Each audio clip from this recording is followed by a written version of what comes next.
ஸ்ரீ குருபியோ நமக. பெரியவாச்சரணம். ஹரஹர சங்கர, ஜெய ஜெய சங்கர. வசந்த நவராத்திரி, ஸ்ரீராம நவமி, இதை முன்னிட்டு இப்போ நம்ம நேற்றுக்கிலேருந்து பார்த்துன்னு வருது தியாகராஜ ராமாயணம். அதாவது தியாகராஜ கிருத்திகள் அப்படின்னாலே ராமரை பற்றி தான் நிறையா. ராமர் தான் மெயின் பிரதானமாக.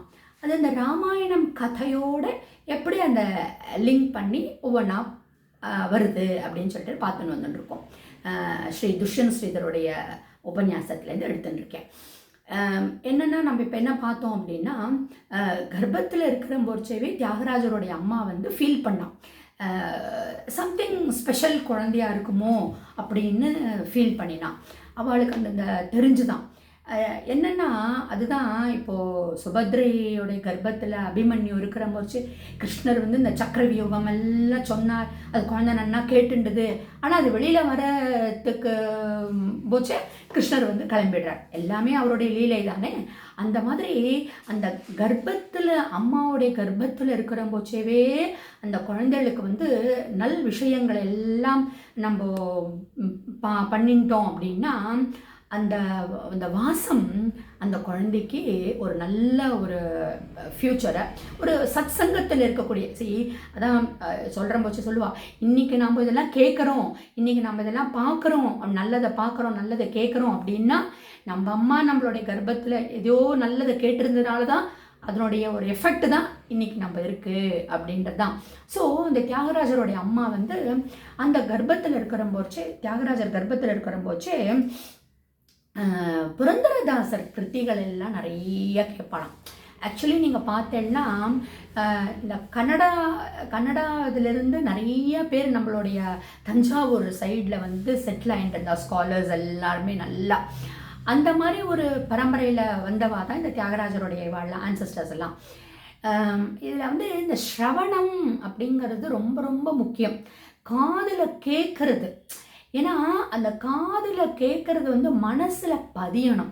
அந்த மாதிரி அந்த ஸ்ரவணம் ரொம்ப ரொம்ப முக்கியம். அதாவது பாகவதத்தில் சொல்கிற போச்சே, பிரகலாத சரித்திரமில் வரும்போச்சே வரும், இந்த ஸ்ரவணம் ரொம்ப கஷ்டம் அப்படின்னு சொல்லியிருக்குங்க பாகவத்தில். ஏன்னா அந்த நல்லது கேட்கறதுக்கு விடாது மனசு. கேட்கறத விட இந்த காதில் வாங்கி அந்த காதில் விடாமல் மனசில் நிறைச்சிக்கிறது தான். இப்போ அம்மா புரந்தரதாசருடைய கிருத்திகள் எல்லாம் நிறையா கேட்டு கேட்டு கேட்டு கேட்டு அந்த அவங்க தியாகராஜர் கர்ப்பத்தில் இருக்கிற போச்சே கேட்டுருந்தா அப்படிங்கிறது.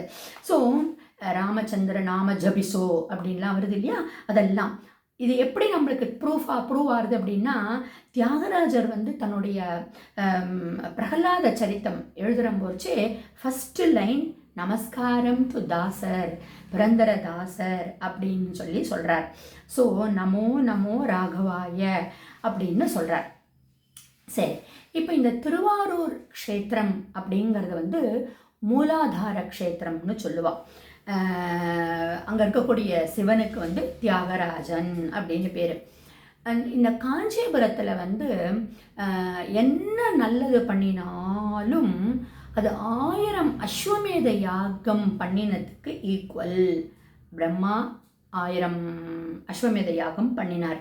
ஸோ அந்த இடத்துல தான் அந்த புத்திரகாமேஷ்டி யாகம் பண்ணணும் அப்படின்னு சொல்லிட்டு தசரதர் நினைக்கிறார்.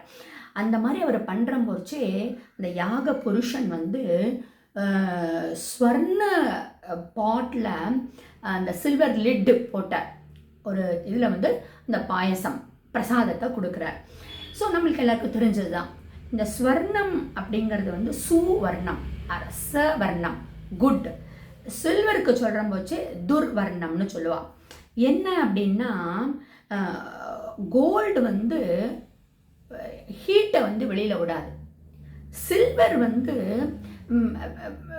வெளியில் கோல்டு வந்து கோல்டு வந்து வெளியில் விட்டுடும், சில்வர் வந்து வெளியில் விடாது. அதனால தான் அந்த சில்வர் லிட்டு போட்டு மூடி அந்த யக்ஞ புருஷன் கொடுத்தாராம்.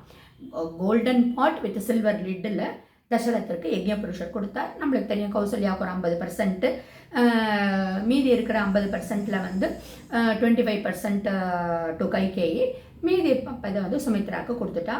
ஸோ என்ன ஆறுது, லக்ஷ்மணர் பரதர், ராமர் பரதர் லக்ஷ்மணர் சத்ருக்னன்னு 4 அழகான குழந்தைகள் பிறக்கிறார். இந்த இந்த வைபவத்தை பார்க்குற போச்சு தசரதர் ராமருடைய சௌந்தரியத்தை அவ்வளவு அட்ராக்ட் ஆகி பார்த்துட்டே இருக்காராம் அந்த குழந்தையினுடைய முகத்தை, அவ்வளவு லாவண்யமான முகமாக. அப்போ தியாகராஜர் இந்த இடத்துல ஒரு கீர்த்தனை எடுக்கிறார். தசரதர் தன்னுடைய பையனுடைய முகத்தை ஆப்வியஸ்லி ஒரு அப்பாங்கிற முறையில் அழகாக ரசிக்கிறார். ஆனால் ஒருவித சம்பந்தம் இல்லாமல் எனக்கு உன்னுடைய முகம் அவ்வளோ ஒரு அட்ராக்ஷனாக இருக்கே ராமா, சுந்தரமாக இருக்கே ராமா அப்படின்னு நந்தன ராமா வணக்கம் வந்தனம் அப்படின்னு சொல்கிறார். நந்தன ராமா உனக்கு வந்தனம் அப்படின்றார். ஸோ அதான் நம்ம ஹெட்டிங்கே தியாகராஜ ராமாயணம் கொடுத்துருக்கோம்.